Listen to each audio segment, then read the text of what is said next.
One thing you mentioned a while ago that resonated is I feel like everyone focuses on that top line. Like, can I get rents from 9 to 950, 950 to 1,000?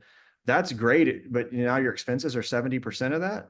Well, I'm in some deals now to where they got the rents where they said, but we're getting killed on expenses at like 65, 68%. And, we had to replace the sponsor for multiple reasons, but he just wasn't paying attention to the property. So, yeah. Hmm.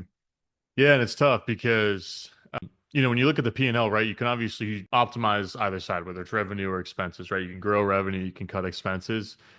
I think a lot of people just overlook the cutting of the expense side specifically because it's a little bit easier to focus on leasing, right? Usually Sure. that's what's right in front of you, what you got to solve for right away. But if you have the leasing side well developed within your organization, where you have great leasing agents, you have a great leasing process, you're advertising in the right areas, you're renewing more residents, so you just have to do less leasing, right? Like you're not turning over units as frequently as maybe other folks are in your market. Then it frees you up to more diligently manage the expense side too, just from like a bandwidth standpoint. Where shop those landscaping contracts, the plowing contracts, for us up here in the Northeast, common area cleaning, whatever it might be. I think a lot of people, it just becomes an afterthought because they're so worried about putting out fires on the leasing side of the property because it's not going well, right? And I think one thing almost leads to the opportunity to focus on the other.